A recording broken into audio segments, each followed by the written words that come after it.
vacille, bientôt me secourir, ou me faudra mourir, bientôt me secourir, ou me faudra mourir. Pourquoi fuis-tu m'ignores si je suis près de toi? Quand tes yeux je regarde, je me perds dedans moi, car tes perfections changent mes actions, car tes perfections changent mes actions. Ben voilà, je peux dire les écrivains que j'estime beaucoup. Pierre Michon, Pierre Bergogneau, François Bon, Jacques Roubaud, Michel Deguy, Robert Marteau, Jean-Loup Trassard, Jacques Rédard, Jules Stéphan, et j'en oublie. Là, c'est derrière toi, c'est la littérature russe, qui est en partie masquée par cet échafaudage de dossiers et de livres. C'est les livres d'histoire et de géographie au centre, des guides, toutes sortes de choses, voilà. En bas, c'est des livres d'enfants de David. À gauche, ici, c'est contre la vide, c'est des revues.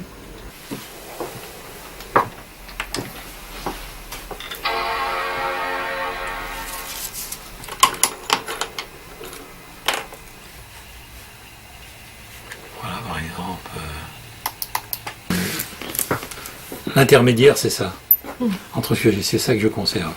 Et le manuscrit définitif est là, est dans le jaune.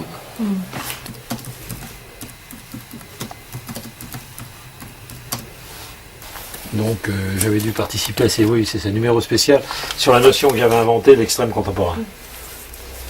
Et dont Michel Deguy a fait une collection, avec mon accord, l'utilisation de la notion. Ça c'est domestique chez Montaigne. Je suis étonné de ne pas avoir d'autres exemplaires de la croix.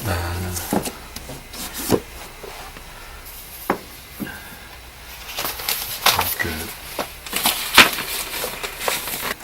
Madame de Sévigné chante, ça s'appelait. C'était un truc un peu fou, il y a très longtemps. Et ça, je sais pas ce que c'est. Ça, c'est le Montagne à cheval de Jean Lacouture, dont j'avais fait la 4e de couverture. J'aime beaucoup Jean Lacouture. Il y a beaucoup de vivacité, de feu. Il a du feu dans l'esprit. J'ai beaucoup d'affection pour lui. C'est ma trisaïeule, c'est-à-dire la grand-mère de ma grand-mère, peinte par son fils, alors qu'elle était d'un certain âge, Élise Canobi. Elle était très connue de son temps, assez connue de son temps. Je crois qu'elle était professeure de dessin à la cour de Napoléon III. Elle est partie, dit les textes qui ont été écrits sur elle, sous le coup des malheurs du temps, se réfugier à Pornic, où elle avait une maison, et c'est là où elle a été. Mais il faudrait qu'il soit restauré, il est très abîmé. Et c'est le seul visage que j'ai d'elle, enfin, je veux dire. Et c'est elle qui, il y a des tableaux d'elle au Louvre. Elle était assez connue de son temps. Elle était l'élève de Léon Cognet, dont Baudelaire parle dans ses salons. Et son frère, Gustave Canobi, Louis-Gustave Canobi, était fini inspecteur général de la musique, et il était musicien lui-même. À partir de la peinture de Martin Jarry, j'ai donc inventé cette histoire. C'est toujours le même personnage qui est répété sous différentes formes. J'ai donc inventé cette histoire qui s'appelle Le Colosse Machinal, et qui est une histoire, c'est dit pour enfants. Enfin, plutôt que de dire une histoire dit pour enfants, je dirais que c'est une histoire d'enfance. Pour moi, les livres de jeunesse, pour la jeunesse, sont des livres de genèse. C'est-à-dire que j'essaye de recommencer un monde. C'est Le ciel touche à peine terre. Ensuite, j'ai écrit, après Le ciel touche à peine terre, La France fugitive, publiée aux éditions Fayard, qui est une sorte de voyage assez volumineux, mais divisé en courts chapitres, un voyage fait à travers la France au hasard avec ma femme Michel, qui est l'héroïne du livre et la muse du livre, à son corps défendant. C'était les puissances d'un ordinateur. Oui.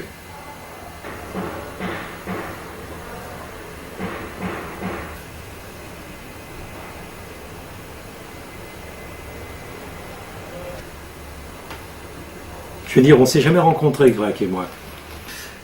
J'essaye d'écrire au niveau de la basse-cour plutôt que de la cour. Je pense à lui avec beaucoup d'émotion et il pense à moi, je crois, avec beaucoup d'émotion. J'ai toujours écrit, hein, tout petit, etc. Et j'étais en Algérie, à Annaba, comme on dit maintenant, à Boune, en Constantinois, et j'avais attrapé la typhoïde. Et j'étais sous-lieutenant et je faisais la guerre. Donc. Et là, comment dirais-je, j'avais fait l'école des officiers pour partir le plus tard possible en Algérie, parce qu'aux classes s'ajoutait la période de l'école militaire à Chalon-sur-Marne. Puis j'étais parti en Algérie, j'ai fait 18 mois. C'était le sort de ma génération. J'étais sursitaire, j'avais 27 ans. Et là, comment dirais-je, j'avais un ami qui était médecin aspirant médecin. Et qui donc, plutôt que de m'amener à l'hôpital, m'a pris sur la responsabilité de me soigner tout seul. Et j'avais un petit appartement en tant qu'officier dans la ville de Beaune. Et il venait 2 ou 3 fois par semaine pour me soigner, etc. Et comme je m'ennuyais, j'avais la fièvre, etc., j'ai commencé à écrire une sorte de pamphlet antimilitariste, on peut dire. Et lui, il venait à la fois pour me soigner, pour avoir la suite. Ce qui fait que je l'ai écrit, c'est un livre que j'ai écrit en quelques mois. Et je suis parti du service militaire avec ce manuscrit. Et je l'ai revu un peu en province, où j'étais nommé prof à Montmorillon. Et là, je l'ai rencontré donc, je lui ai envoyé le manuscrit, j'ai rencontré, le manuscrit a été refusé, mais avec les honneurs, enfin bon, il était refusé fort justement, mais enfin bien que c'est un gros livre, puisque le voici, est déjà tapé à la machine, c'était écrit à la main d'abord, et ensuite retapé à la machine, et il est à peu près complet, oui, il est complet. C'est le dernier état. C'est le dernier état, oui. Et je signais à ce moment-là Jean Chailloux, par amour pour mon oncle, qui s'appelait Jean Orliac et qui a été très important pour moi, le frère de ma mère, et qui était un gitan, donc d'un côté gitan, de l'autre côté des Italiens. Et donc voilà le livre qui s'appelle Ambose et les têtards. S'il ne le croyait, je ne m'en soucie, mais un homme de bien, un homme de bon sens croit toujours ce qu'on lui dit et qu'il trouve par écrit. Rabelais. Alors c'est pour moi, pas encore écrit, hein, mais c'est pas encore écrit. L'écriture a commencé avec Jonathan Moore, à mon avis. Et peut-être avec un autre aussi que j'ai écrit aussi. J'en ai écrit 2 pendant mon service militaire. Ce livre-là et un autre livre qui est une sorte de princesse de Clèves en Algérie, qui s'appelle L'armée taciturne, que j'ai aussi ici, mais qui est plus bref. Et là... Peut-être tu peux lire la première oui, le premier passage. Bien sûr. Il était à un doigt de lire les yeux de la petite fille, mais il préféra demeurer au coin de l'ignorance et arpenta le temps. Le temps de boire un verre, de lire le journal, de fumer une cigarette. Puis il se retrouva la main sur son problème, à regarder la petite fille sur le trottoir d'en face. Voilà le départ. Et ça dure, il fait, écrit petit quand même. Les dernières pages ne sont pas numérotées. Ne sont pas numérotées. Mais la machine a numéroté ici, je pense que... Non. Je vois la dernière page, 220. Oui, il fait 300. En gros, on peut dire qu'il fait 300 pages. Hein, surtout que c'est écrit très très petit. Alors là, il y a des doubles au carbone et il y a d'autres parties qui sont des originaux. Oui, voilà. Et d'ailleurs, il n'est pas dans l'ordre, puisque je vois la page 114. Il n'est pas dans l'ordre. C'est une sorte de... L'allusion à Rabelais, maintenant autant je m'en souvienne, c'est un personnage qui s'appelle Ambose et qui se crée tout un univers personnel. C'est une sorte de poème de la Dive Bouteille. Il y a une grande influence de Rabelais et donc je l'ai gardé parce que il a un sens en soi. Et ce manuscrit n'était pas encore accompagné de cahiers ou... Non, rien du tout là. Pas encore. Il était accompagné de ceci. Et qui est... La phrase est d'ailleurs très petite. Hein. Ah non, ça c'est un manuscrit d'un autre livre, d'un roman policier, qui s'appelle La véridique enquête de l'inspecteur A. H.A. Que j'avais écrit après le service militaire. Ah non, mais il y a même des passages de Ambose aussi, là. C'est un mélange. Enfin, le manuscrit complet, là.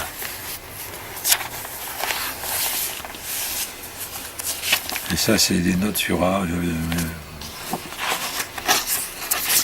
Je me cherchais.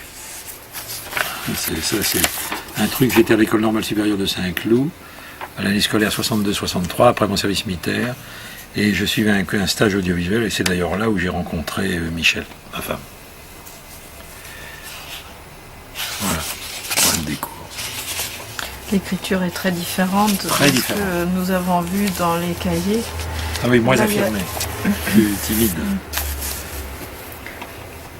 On voit que c'est une misonnette. Oui, C'est écrit très serré, avec très peu de marge. oui.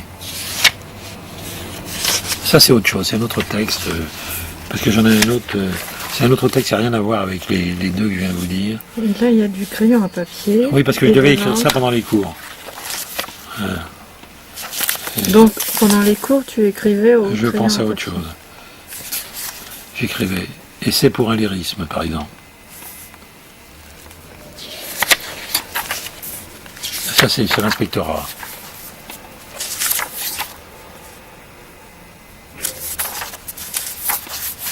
J'écrivais partout. J'étais quelqu'un qui écrivait partout. Qui lisait, qui écrivait partout.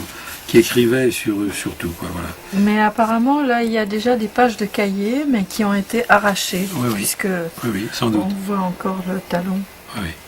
C'est un chapitre. Ben, ça, c'est les véridiques enquêtes de l'inspectorat, qui existent par ailleurs, hein, qui existent, que j'ai là-bas, je crois. Non, j'ai pas là-bas, mais enfin que j'ai dans un autre cahier, et qui n'a pas été à son terme, l'inspectorat. Mais apparemment, les deux Ont été sont un peu parallèles ou... Non. Parce que là, Amboise et les tétards je étaient vois antérieurs. Amboise sur la chemise. Oui, Amboise et les tétards. C'est Amboise et les Amboise, pardon, oui. Oui, c'est. Amboise et les tétards date de 61 par là. Et la véridique enquête de l'inspectorat date d'après. Et j'ai écrit d'autres livres. J'ai écrit à peu près une dizaine de livres avant d'être publié. Et j'ai essayé aussi d'être publié avec l'armée taciturne, qui est un manuscrit assez accompli, et qui n'a pas qu'à été refusé par qui déjà, j'ai oublié la maison d'édition, mais avec les honneurs, toujours, mais ça c'est la lettre officielle qu'ils envoient. Maintenant je le sais à l'époque, pour pas me décourager. Et c'est un livre qui aurait pu être publié. Maintenant j'y réfléchis. C'est un livre parce que c'est un livre assez accompli sur le plan de la langue, mais il y a un mimétisme de la langue du XVIIe siècle. C'est le mimétisme qui était intéressant. Et que j'ai là dans mes dossiers aussi. C'était la découverte du siècle en même temps, qui est ton siècle de prédilection. Non, c'était pas mon siècle, c'est pas mon siècle de prédilection en fait, hein, c'est le hasard. C'est-à-dire que quand je suis arrivé à l'université Paris 8, j'ai enseigné le 18e aussi bien. Et moi, ce qui m'intéresse dans la littérature, c'est en dehors le 19e siècle m'intéresse moins, sauf le début et la fin. Et il y a de très grands écrivains au 19e, bien sûr. Mais ces grands écrivains du 19e ne sont pour moi intéressants par la mesure où ils ont des références antérieures. Mais c'est vrai que ce qui m'intéresse, c'est à partir, disons, de la littérature du consulat et remonter jusqu'aux origines, quoi. Le Moyen-Âge m'intéresse aussi bien que le 16e, le 17e, le 15e, le 14e, le 18e, etc. Alors j'ai enseigné par hasard, parce qu'on m'a demandé de le faire, la période baroque, avant la période classique, 1600-1660 à Paris 8. Donc je suis tombé, je me suis documenté beaucoup, j'ai beaucoup lu cette période-là. D'ailleurs j'ai découvert qu'il y avait plein de livres qui étaient complètement inconnus et qui n'étaient pas pris en compte par le patrimoine littéraire. Et j'ai créé cette collection Brève Littérature pour qu'à toutes les époques, on essaye de recenser davantage les chemins inattendus de la littérature, pour bouger un peu par exemple, je vois que la Comédie Française fait des journées sur Molière, il y en a marre. Il y en a d'autres que Molière. Il n'y avait pas que Molière à l'époque. Je veux dire. Molière est un écrivain de grande qualité, mais pas dans toutes ses pièces. Moi, j'en ai par-dessus la tête. Les Précieuses Ridicules est une pièce nulle. D'ailleurs, qui donne une image de la préciosité qui est ridicule, alors que la préciosité qui a dû avoir des avatars ridicules était autre chose que ça. C'était un mouvement extrêmement intéressant, très riche, une recherche de l'absolu dans la langue. Parler pour ne rien dire, c'est très mystérieux, parce que qu'est-ce qu'on dit? Tous les livres ont joué un rôle, quoi. Ils ont tous... Celui-là a été assez intéressant. C'est Les Merveilles de l'Inde. Et c'est un livre des ouvrages arabes inédits du Xe siècle, avec introduction de notes, index analytique et géographique par Marcel de Vic. Et c'est sur l'Inde. Mohamed, fils de Malik Chad, m'a dit, d'après ce qu'il avait appris de gens qui avaient abordé au pays des Wakak, qu'on y trouvait un grand arbre aux feuilles rondes avec des tiges qui portaient un fruit analogue à la courge, mais plus grand et offrant quelque apparence d'une figure humaine. Quand le vent l'agite, il en sort une voix, l'intérieur est gonflé d'air, etc. Et moi, peut-être que ces livres, j'en ai besoin pour me dépayser.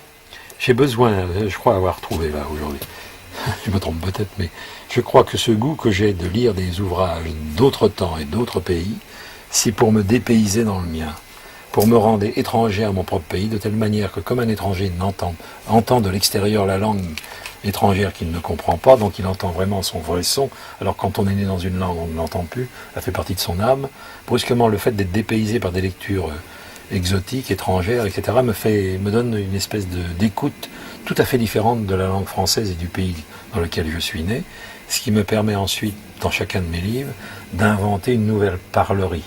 Pour moi, mes livres sont des parleries différentes, et c'est grâce à cette parlerie, à ces mots utilisés d'une façon pressée et syllabée d'une façon différente, que les livres surgissent avec leur histoire.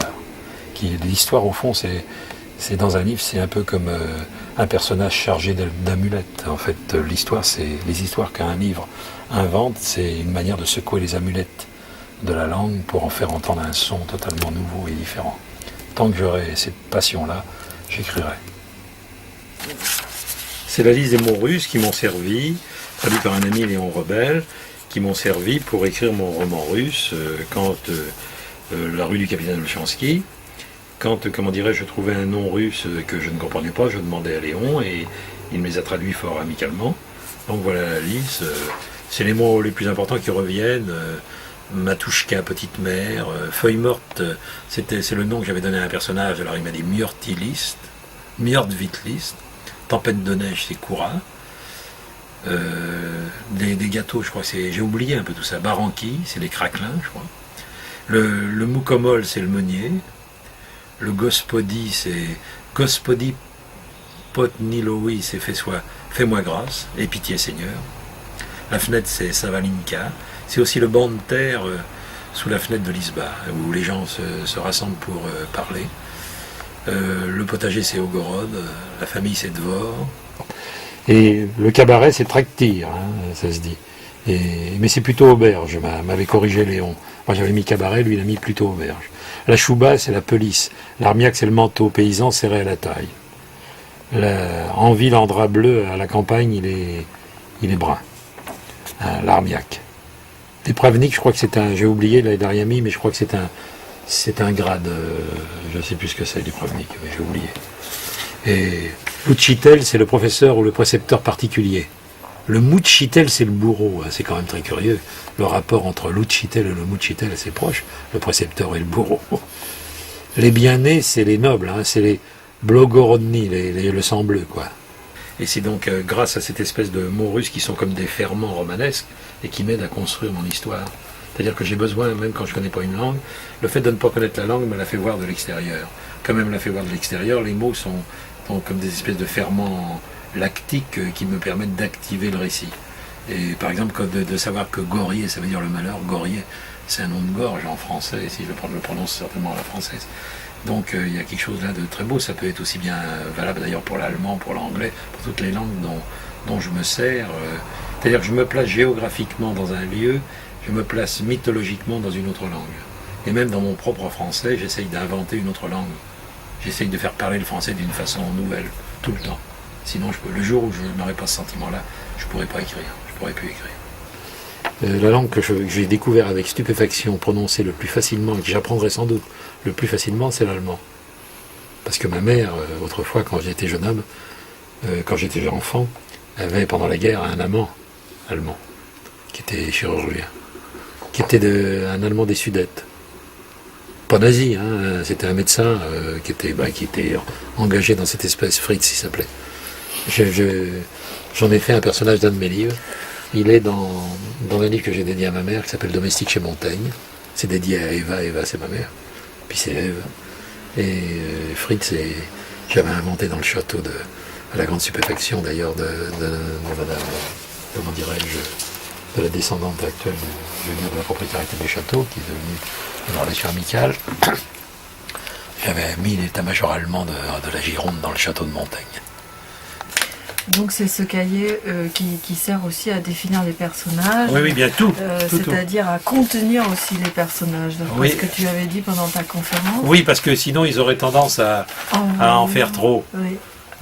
Parce que à devenir trop indépendant. Dans le chapitre, la lingère Palachka entend le colonel vitupéré contre je ne sais plus qui. Et donc, voilà. Alors, chapitre à venir. Alors, ce que cache la barbe du Pope. Une journée sans elle. Une grange à brûler, l'hypratnique prend peur, le marine graisse son fusil, le sang se sent cœur d'Antipe, les habits du capitaine Olchanski. Et c'est aussi une très belle page parce qu'on a plusieurs couleurs. Oui. Oui. Est-ce que les couleurs ont une signification? Non, c'est le hasard. Ça ne correspond pas à des Non, états, non, non. des étapes. Oh, parfois de je mets du rouge ou du l'écriture, de la vert, réflexion. pour montrer que c'est important, quoi. D'accord. Mais normalement, tu écris Oui, donc oui. à l'encre Oui, oui. noire. Et Alors ça, c'est une chronologie de la révolte que j'ai pris dans les livres d'histoire, de la révolte de Pougatchov. On dit Pougatchev ou Pougatchov, je crois que c'est Pougatchov. Donc ça m'a servi. Puis après, je me suis arrêté. Ouais. Donc tu as relevé dans un livre, dans une documentation, mais tu n'as pas noté les références de ta source. Non, non. Alors voilà, encore la révolte de Pougatchov. Si, c'est chez Payot. Payot, oui. Voilà, la révolte de Pougatchov. Là, on a les références de pages. Ici, oui, voilà. on a les Ouais, dates. voilà. Ouais, il y en a pas mal. Hein. J'ai fait un travail énorme. Alors des fois, ce que je passe, c'est que je note les choses là importantes sur cette page et je tire sur la page précédente, ce qui me paraît, en relisant ces pages, je mets sur l'autre page. Et d'ailleurs, c'est marqué relisant. Donc, pour qu'il y ait une cohérence, c'est la recherche de la cohérence. C'est un rêve de cohérence permanente, puisque, par exemple, là, j'ai mis Léon, taillé dans la forêt, très dense, très noir, peuplé d'ours et de loups. Beaucoup de corbeaux, Volga, surface. J'ai dû relever dans les livres de géographie que la Volga avait une surface gris-bleu. C'est la mer. Le jeu des enfants en barque, passer devant, les trains de bois. Hein. Et là, je vois épilogue. Donc, alors l'épilogue, là, je suis à la fin. C'est ton propre épilogue. Ah oui, c'est mon propre épilogue. Ton livre à venir. La rue, parce que la rue du capitaine Olchanski, j'ai joué sur le mot rue. Et rue, c'est à la fois une rue et en même temps c'est une plante et c'est plein d'autres choses. C'est la ruée aussi. Est-ce ruée sans E ou la rue? Il y a une rue de ce nom à Paris, c'est la rue Olchanski. Vladimir Habitatil, c'est un des personnages qui a le cahier, parce que la rue du capitaine Olchanski, c'est un chauffeur de taxi qui sert l'ancien chauffeur de taxi russe qui sert de précepteur au héros, qui finit par raconter l'histoire de sa famille. Et donc ils descendent tous d'un coiffeur Beaupré qui était le professeur du héros de Pouchkine dans La fille du capitaine. Donc le roman est construit comme ça. Donc voilà par exemple. Les chapitres à venir, la lettre, ce que cache la barbe du peuple, ça on l'a déjà vu, c'est pas encore fait, non. Donc, et parfois je change le nom des chapitres. Alors, par exemple, épilogue, mettre quelques vers dans la bouche du récit. Moi, fouillant les papiers de Vladimir, j'ai retrouvé quelques vers de la Biline. J'invente une Biline qui est un peu une sorte de poème épique, d'après mes souvenirs. Et donc, une balade épique. Je l'invente, je l'ai écrit. Et en ce qui concerne les titres de chapitres, je pense que tu commences par là. Les titres de chapitres ou les titres de livres te viennent avant le récit. Toujours, oui, tout à fait. C'est une sorte d'amorce. Oui, le titre est l'amorce du récit. Et actuellement, je suis un peu gêné parce que j'ai écrit 40 pages d'un livre, par exemple. J'approche de 40 pages et j'ai changé plusieurs fois de titre. Là, c'est la première fois que ça m'arrive. Aucun des titres ne me satisfait, ne semble rendre pleinement compte du projet, dont je prends seulement conscience. Et donc écrit 40 pages sans conscience du livre. Mais je m'en approche peu à peu. Donc là, c'est pareil. Quand j'ai écrit La rue du capitaine Olchanski, je voulais rivaliser, c'est une grande ambition littéraire, je voulais rivaliser avec Pouchkine. Au fond, chez moi, plus ça va, plus l'âge avance, plus je m'en rends compte. Ce qui me fascine, ce sont les domestiques. Il n'y a rien à y faire. C'est la servitude, le servage, la liberté conquise, et c'est la culture qui est branchée sur la rue. C'est-à-dire, je m'intéresse plus à l'office qu'au salon des maîtres, comme je le dis tout le temps. Ça, c'est un livre sur les naufrages et sauvetages, qui ne m'a, à mon avis, jamais servi. Mais par exemple, traité pratique de la pêche en eau douce, parce que l'eau douce, j'aime beaucoup l'expression eau douce. Et la pêche, c'est un exercice méditatif. Et quand j'écris, je vais aussi à la pêche. Puisque j'essaye de trouver ça, c'est un truc que j'avais acheté, sinon Encyclopédie des ouvrages de dames, parce que je me dis, si un jour j'ai un personnage qui doit faire de la dentelle ou du tricot, je saurai des choses sur la broderie. C'est-à-dire, en fait, cette partie-là est une partie, comment dirais-je, c'est un trésor d'informations, en fait, dans toutes sortes de domaines. Par exemple, ça c'est sur l'astronomie. Ça, c'est, par exemple, si sur un traité de ciselure. À un moment, je voulais faire quelque chose sur la Grande-Bretagne, puisque une de mes grandes passions, quand j'avais 17 ans, c'était Léo de Hurlevent. Et j'ai toujours pensé, j'ai essayé de le dire, je l'ai pas, à la Grande Bibliothèque de France, un jour, où ils m'ont demandé, à Tolbiac, ils m'ont demandé, je ne sais plus pourquoi, je participais à un débat, et j'ai dit que j'étais Heathcliff. Parce que Heathcliff, dans les Hauts de Hurlevent, en littérature, c'est quelqu'un qu'on a ramassé que le pasteur a ramassé dans un coin de rue, de ville, et puis qui l'amène et qui parle une langue étrange. Et moi, dans le fond, je suis quelqu'un venu dans la langue, et j'essaye d'être venu de nulle part et de faire parler le français de façon nouvelle. Donc, j'avais donc acheté ce Baedeker. Et ça explique ta méthode de lecture qui est une immersion dans les autres auteurs, dans les auteurs anciens par exemple. Par exemple, oui. Qui vont pénétrer l'inconscient ou le subconscient et émerger à travers... Ma méthode de lecture, elle est donnée par 2 de mes livres, Le Sentiment géographique, qui est une théorie de la lecture au fond, et qui est un poème, en même temps une théorie de la lecture, et aussi un livre assez récent qui s'appelle, et qui répond au sentiment géographique, qui est La France fugitive, qui est une sorte de lecture à la fois d'un pays et des œuvres de ce pays. Mais le paysage est aussi une œuvre, sans cesse à retrouver. Donc un pays est rempli, une langue est remplie de paysages intérieurs, comme un pays est rempli de paysages géographiques.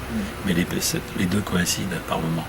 Et c'est la recherche de ces coïncidences entre le livre et le pays que je cherche, entre le patrimoine et l'espace, entre le patrimoine du temps et le patrimoine de l'espace que je cherche à parcourir. Je suis sur cette crête-là, où poésie et prose se conjuguent d'ailleurs. Je suis au milieu du courant, j'essaye de tenir. Récemment, un lecteur m'a dit que vous faites une des entreprises les plus difficiles, qui soit d'écrire des romans comme un poème, comme des poèmes comme des romans. En fait, je suis fondamentalement poète. Mais j'écris en prose.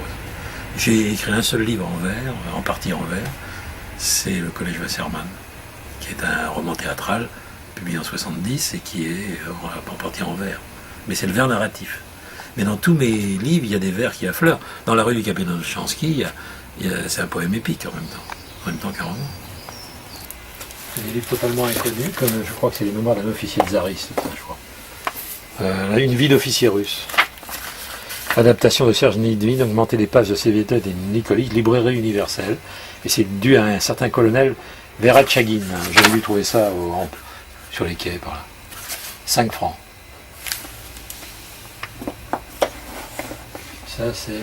Ça c'est génial, ça. C'est un des plus beaux livres de Gorky, c'est extraordinaire. Varenka Olesova, qui a été publié à l'âge d'homme, pas tellement longtemps. C'est un livre absolument génial. Histoire d'amour, échoué, qui échoue. Ouais, j'ai une autre traduction de La fille du capitaine de Pouchkine. J'ai de Léon Chestov, L'homme pris au piège. J'ai de Vladimir Tendriakov, Le printemps s'amuse.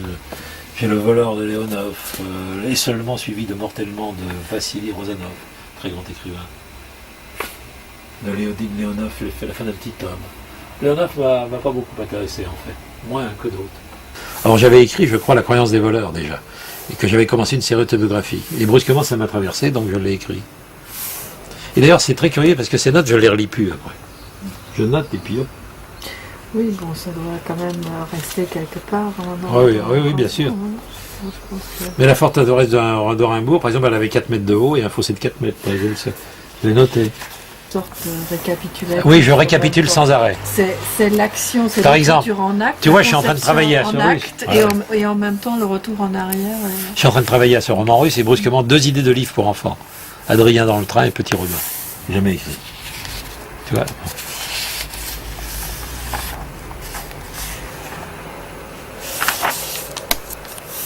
Pougatchev n'a que 30 ans, on peut bien lui en donner 40. Petite taille, cheveux châtain foncé, barbe rousse, semée de gris, épaule large, corps yeux perçants un peu effrayants. Cicatrice à la tempe gauche et sur la poitrine. Rappel combat, maladie. Donc là, c'est carrément une fiche de personnage. Oui, voilà. Et c'est des détails qui ne sont pas inventés, ils sont réels, pris dans des livres d'histoire. Mais que j'ai déjà retravaillé. Il allait en marche, écoutait, il se fait faire une chemise de coutil, acheta quelques pièces de toile, quelques carpes séchées et reprit le chemin de Metchenaya, je sais pas. Ces textes-là, tels quels, on ne les retrouve pas dans le livre. Non. Non, non. Donc c'est un fond documentaire. Un fond documentaire. Qui te permet Un fond verbal. cadrer le personnage qui va prendre sa... Le passé égale réel devenu imaginaire. Donc le personnage va prendre une vie propre dans le livre. Tout à fait. Par exemple, les rapports avec Savielitch, c'était un vieux domestique, je crois. Et ses expressions favorites avec Beaupré, avec Moussier, Feuille morte, tout ça, c'est des personnages que j'ai inventés. Le tout traversé de leur humeur Pougatchev, ce que sa sotte cervelle en a retenu à Savielitch. C'est-à-dire on est très loin de la bataille sur l'Oural contre Pougatchev. Il ne faut pas oublier que Pougatchev a été aux portes de Moscou, ce paysan illettré, qui avait du génie quand même. Alors ça, c'est le savon aigri mais il lave blanc, proverbe russe, mais c'est inventé. Mais il est quand même entre guillemets. Il est dans guillemets. Des grands guillemets. Oui. Parce que le proverbe m'a toujours fasciné, puisque c'est l'expression populaire unanime, collective. Et j'ai inventé comment réveiller le rêve sans l'endormir. C'est un proverbe frison, j'ai mis. En tête du ciel tout Charpentier, c'est un proverbe inventé. Mais tu ne dates jamais ces notes-là? Non, je pense pas. Tu avances. Mais tu avances donc linéairement dans la continuité du cahier. Tu ne le retournes pas. Non. Il est toujours dédié à une seule œuvre. Voilà. Akulka se mariera avec Ossip Naumich, l'âme noire, l'espion de l'Ispravnik. L'Ispravnik, c'est une sorte d'officier de justice, une sorte d'inspecteur, de procureur de village. Parce qu'elle devient une veuve grasse. Là, il est beaucoup question de l'épilogue. Oui, parce que je suis en train de... Peut-être parce que je suis au tome 3. Ah oui, d'accord. Je suis au tome 3. C'est le tome 3 des cahiers de l'œuvre. Le russe, c'est du français ivre, disait Beaupré. Un français, en français fin sous. Ce cahier est le résultat d'un travail préparatoire et d'un travail parallèle qui se Tout à fait fait. en même temps que l'écriture. Que l'écriture. Et ce genre de notes, il n'y en a pas sur les tirages papier du tout? Du tout. Il y a juste le résultat des instructions que tu te donnes ici. Oui. Ensuite, il y a les ratures éventuelles ou les ajouts dans les tirages. Oui, oui. Tous les enfants du village sont les enfants du peuple. C'est moi qui invente ça, quoi. Est-ce que le nombre de personnages, par exemple, est déterminé au moment où tu commences à taper sur l'ordinateur? Pas du tout, rien n'est déterminé, puisque c'est comme dans la vie, on ne sait pas qui on va rencontrer. Alors il y en a que je rencontre et que je crois il va être un personnage important, puis ils ne sont que des passants. Et puis brusquement, quelqu'un que je n'avais pas prévu surgit, qui devient un personnage important. Si la langue est bien conduite, c'est la langue qui me conduit à ce genre de choses. C'est-à-dire que c'est un peu comme si je suivais... Au fond... Je commence, j'ai une intonation lointaine et qui se précise peu à peu et qui m'aide à préciser à la fois le promeneur et le chemin. Et peu à peu le chemin se précise, le chemin se précisant amène ses promeneurs, ses propres promeneurs, ces gens qui y passent, et certains je les suis, d'autres me délaissent. Et donc c'est peu à peu, à travers ce délaissement et cette progression, c'est à la fois une progression et un délaissement que se construit le livre, entre les deux haies de langage, si je poursuis la métaphore du chemin. Et il arrive un moment où à un carrefour, je ne sais plus où aller, et je ne sens plus rien. Parce que c'est une affaire de très étrange. Ça vient du ventre. C'est-à-dire que je sais quand le titre que j'ai trouvé est le bon, parce que je sais qu'il sort du ventre. S'il sort de la tête seulement, ça ne suffit pas. Je sais qu'il est abstrait, et qui ne correspond pas à une réalité profonde. Et quand il sort du ventre, est-ce que tu veux dire par là qu'il... J'ai l'impression qu'il me remonte, oui. C'est une émotion ou ça vient du fond de toi-même, ou est-ce que c'est le sentiment d'une émotion qui se Non, ça vient du fond de moi-même. Manifeste. Ça vient du fond de moi-même, ce fond obscur que j'ignore et qui est éventuellement toute ma richesse. Et donc la croyance des voleurs, ça a été ça, Mémoire de Mel, ça a été ça, un peu moins Mémoire de Mel. La vie purée du désert, pof, ça a été ça. Le ciel touche à peine terre, ça a été ça. Jonathan Moore, ça s'appelait avant Histoire perdue à Davenport. Et puis Davenport est une ville du récit, c'est mon premier roman. Et puis un jour, je n'ai pas aimé, parce que ça faisait penser à un manuscrit trouvé à Saragosse. Histoire perdue à Davenport. Et donc je me suis dit, à un moment, le personnage dit « Je suis Jonathan Moore ». Je me suis dit, c'est voilà le sujet. Indigne Indigo, le mon dernier roman, c'est pareil. Et c'est un terme obscur, on me dit souvent, c'est un terme obscur qui est expliqué dans le livre, un petit peu expliqué dans le livre. Et je dis le rouge et le noir, c'est aussi obscur, c'est pareil. Mais on l'explique, mais enfin on ne l'explique pas jamais complètement. Donc mes livres sont, j'ai tout le temps des explications de texte de mes titres. Mais c'est un cheminement, c'est-à-dire pour moi la littérature, je sais de moins en moins ce que c'est, mais je sais très bien quand elle n'est pas là. Et dans mes propres textes, je sais très bien quand ils peuvent être bien écrits, mais le bien écrire c'est un danger. Il faut que ce soit une langue vraiment qui ait des profondeurs. Alors, la langue qui vient des profondeurs est une langue, le lecteur lit en surface, sauf le grand lecteur, car la lecture est aussi un talent. Mais il faut qu'il y ait le poli de la surface, mais en même temps la profondeur grouillante. C'est ça que j'essaye de construire. Tous mes livres, c'est ça. Là, le livre que je suis en train de faire, c'est ça. Il y a la profondeur pour l'instant, il n'y a pas encore la surface. Et ça, pour ce russe, le temps du russe... Il y a une liste, oui, ça c'est pas parce qu'en même temps que j'écrivais ça, je dirigeais une collection, la collection Brève Littérature. Ah d'accord. Et donc je notais en effet. Les titres, tous ceux qui devaient me faire des livres, et ça m'angoissait beaucoup d'ailleurs. Donc c'est un cahier hétérogène. Ah oui, parce que oui, il est en même temps consacré à une œuvre. Et en même temps d'autres réflexions. On peut retrouver par exemple, si manque d'argent, je fais des calculs aussi. Tiens, la chef se dit en russe Koza. C'est-à-dire les tartares Norgaï, chapitre d'information de l'Empire russe. Anne ton verre, remède contre la rage. C'est dans l'Escof, l'appliquer à celle des révoltés. Je constate qu'il n'y a aucune abréviation, par exemple, pour Pougatchev. On pourrait s'attendre à le trouver marqué d'un P majuscule. Peut-être parce que j'avais plaisir, parce que lui-même, Pougatchev, qu'est-ce qu'il faisait? Il luttait contre le pouvoir établi. Il était un paysan illettré. Et pour moi, écrire un roman, c'est devenir illettré à sa propre littérature, pour retrouver d'autres lettres. Il y a un passage, je voudrais inventer un récit qui soit si lettré qu'il en devienne illettré à force de culture. Alors, il y a ce paradoxe.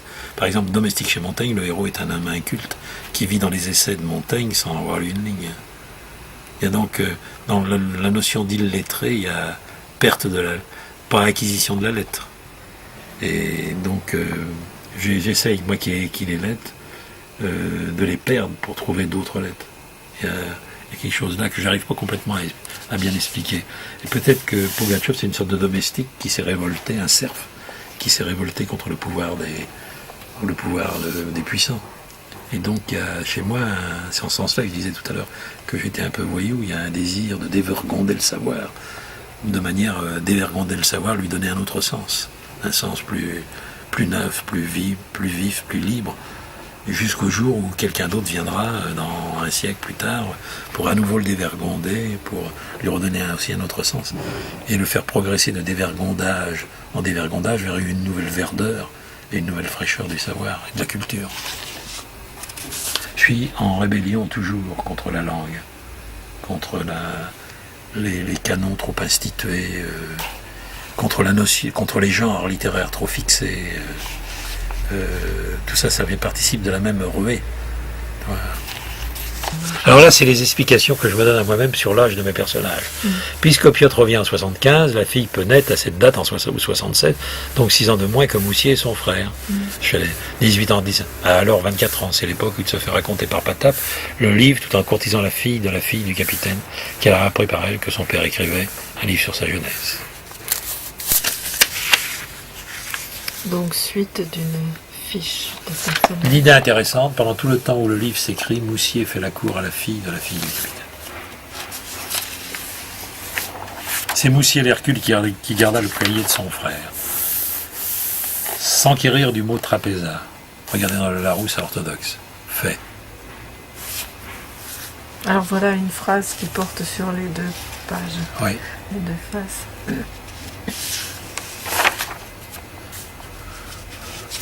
Pendant tout le temps où le livre se déroule, pendant tout le temps que Patap raconte, il chante à la fin. Moussier séduit la fille du capitaine, ce qui explique que le livre s'arrête brutalement. À la fin, Patap va dire qu'il chante la biline du capitaine Olchanski, car c'est cela que Trophine a accompli. Il en a exécuté tous les couplets. La biline, c'est une sorte de chant épique qui a été inventé par les paysans libres qui n'ont jamais connu le servage, qui étaient des paysans de la région d'Arkhangel. Peut-être que je dis des bêtises, car j'ai oublié tout ça, mais il me semble bien que c'est ça. Et peut-être que tout mon récit de la rue du capitaine Olchanski, la revue du capitaine Olchanski, c'est d'essayer de faire entendre cette biline, et peut-être que tout le récit, et la montée vers la biline, vers la liberté. Ça m'intéresse aussi. À partir de maintenant, les événements se passent. Se pressent tellement qu'on ne peut plus les dire. Qu'on ne peut plus vraiment les dire.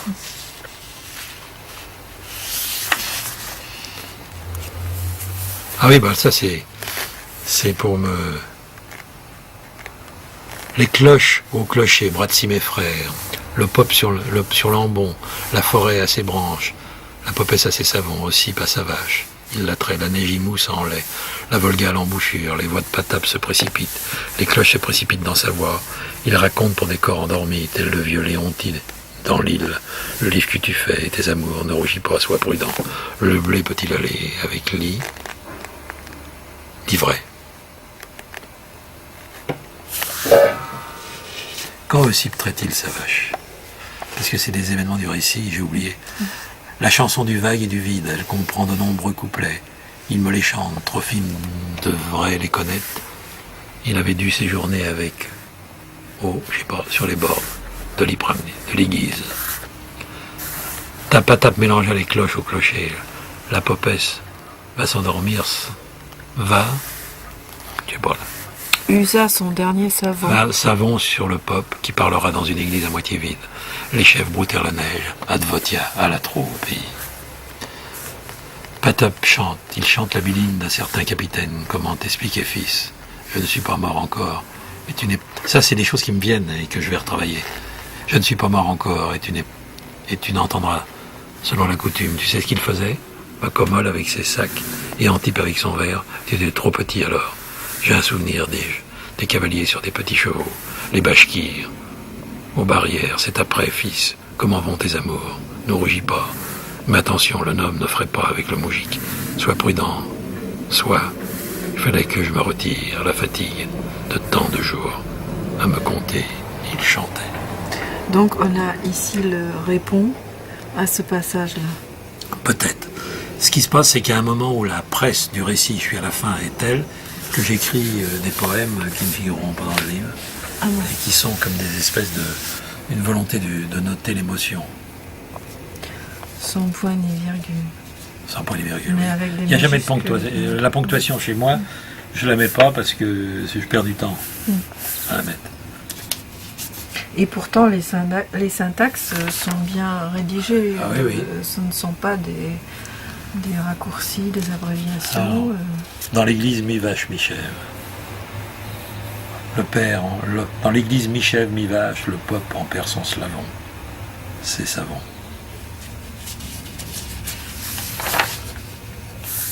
Début, dernier chapitre, c'était marqué là. Pardon. Vas-y. Début, dernier chapitre. C'est un vieillard que je traîne depuis l'Oméga. Ne pas oublier la chanson sur la prise d'Otchakov. La tranquillité des Zouzen. Et là, ça veut dire Très bref. Très bref. Sans doute une notation comme une notation musicale. Oui. Le manuscrit s'arrête là, ajoutait Vladimir Beaupré en note. De conduire de force, de faire le taxi de nuit, lui avait donné une écriture singulière en fouillant dans ses papiers. Quant à moi, je compte apprendre, me mettre au russe.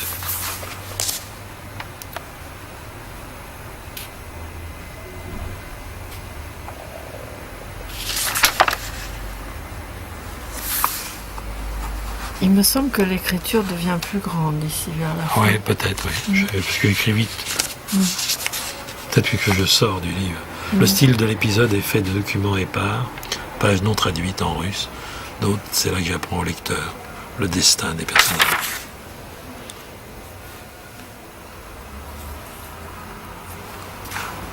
Svoboda, la liberté. Svoboda.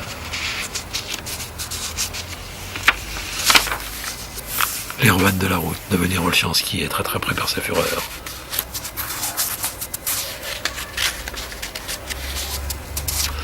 sais qu'à la fin des Bélines, on déclare toujours « Pour que la mer se calme, que les gens de bien écoutent ». J'ai envie de relire « Pour que les nuages au-dessus de Mourievo se dissipent, que les gens retrouvent leur vertu pour entendre ».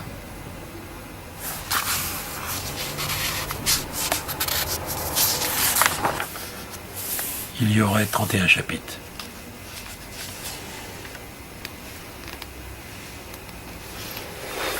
Et depuis quelques pages, on voit que C'est la fin. la fin qui est travaillée, qui est annoncée. Et on voit aussi que l'écriture est plus déchirée. Oui, là par exemple. Il y a des amorces qui ne sont pas finies, des phrases parfois qui sont commencées. Ah, d'ailleurs, c'est fini. Envoyez à Léon un jeu d'épreuves pour qu'il vérifie mes noms russes. Les noms à demander à Léon. Voilà encore un glossaire. Un glossaire. Révision ultime. Voilà, c'est fini. Joli. Ça, c'est que quand j'écrivais La fleur des rues, comment dirais-je, sur le XVIIe siècle, ça m'a d'ailleurs servi pour les cours, parce qu'il y a plein de choses. Et tu as écrit dans les deux sens. Dans les deux sens. Une fois dans le sens à l'italienne et une fois dans le sens Oui, waka. tout à fait. Il y a même des cahiers où c'est Michel qui écrivait. Parce qu'elle m'a aidé beaucoup pour la documentation, souvent, surtout pour ce livre-là qu'elle a signé avec moi. Et je crois que pour La France fugitive, tu lui as dicté aussi des passages. Je dictais en conduisant. Et le soir, à l'hôtel, je relisais ce que j'avais dicté, etc., où je prenais des notes. J'avais aussi des photos, je les ai là, d'ailleurs, elles sont toutes là, les photos, je pourrais vous les montrer. Et des photos que je prenais avec un appareil jetable. Mais l'appareil jetable était très intéressant pour moi, parce que le mot jetable m'intéressait, c'était un peu dérisoire. Puis je me suis aperçu que les photos me gênaient plutôt qu'autre chose. Que ma mémoire était, parce que j'ai une mémoire qu'on croyait pathologique quand j'étais petit. On disait Chaillot, il n'est pas intelligent, mais il a beaucoup de mémoire. Il retient tout. Et en effet, visuellement, je retiens tout. Visuellement, pas auditivement.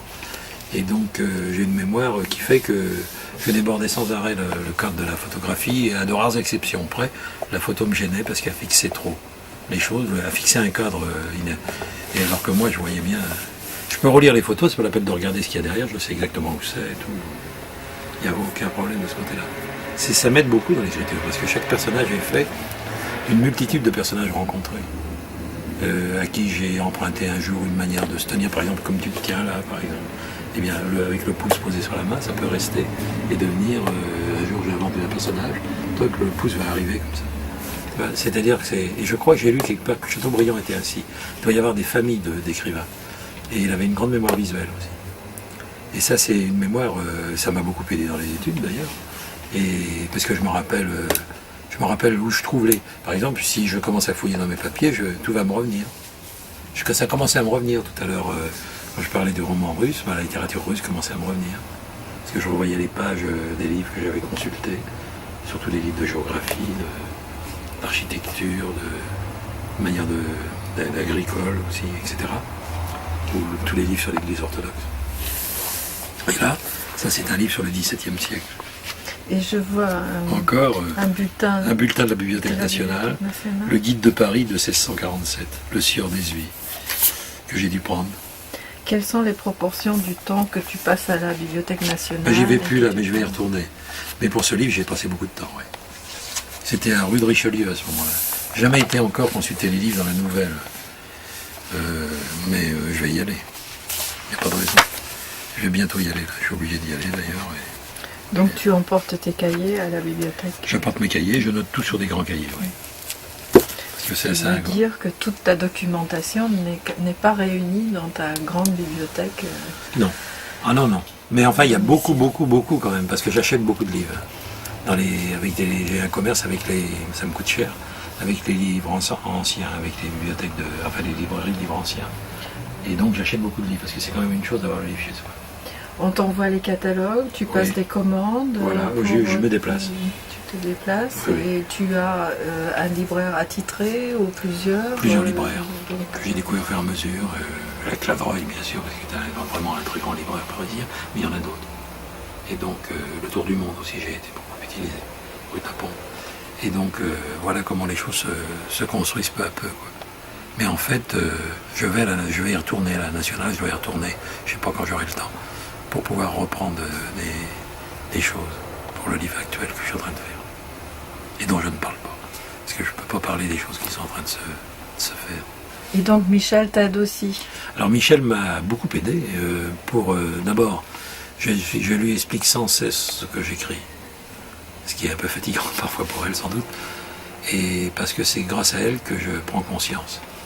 Elle est absolument très très importante dans la gestation des œuvres. Parce qu'elle fait des remarques Très fines. critiques. Très fines et pas complaisantes. C'est-à-dire que, par exemple, il y a un de mes livres qu'elle n'aime pas, qu'elle n'entrera jamais dedans, parce qu'elle le trouve trop noir et trop pessimiste. Puis c'est un monde qu'elle ne connaît pas, c'est le monde rural, c'est Domestique et montagne. Alors que j'ai des amis qui adorent ce livre, comme d'autres qui, bien sûr, qui n'y entrent pas comme partout.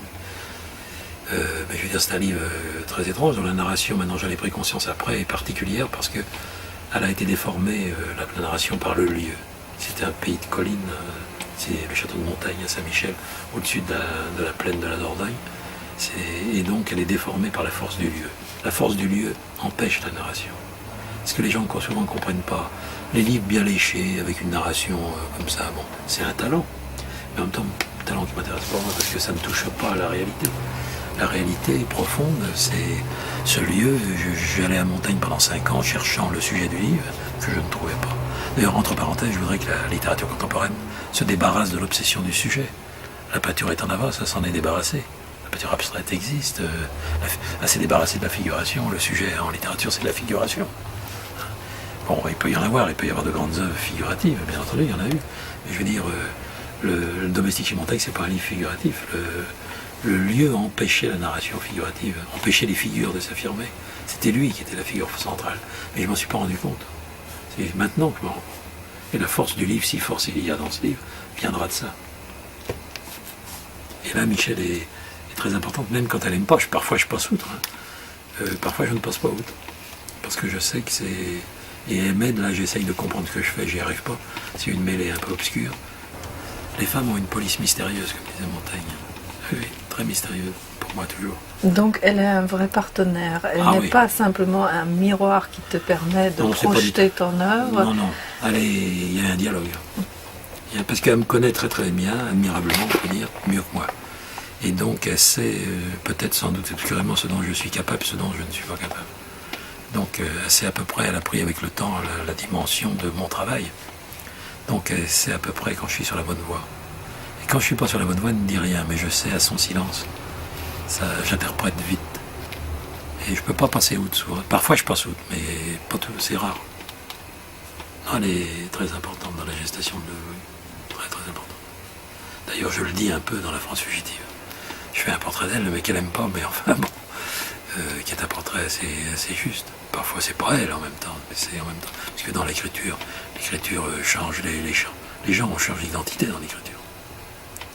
Il y a des papiers, le papier devient plus nocturne et donc différent.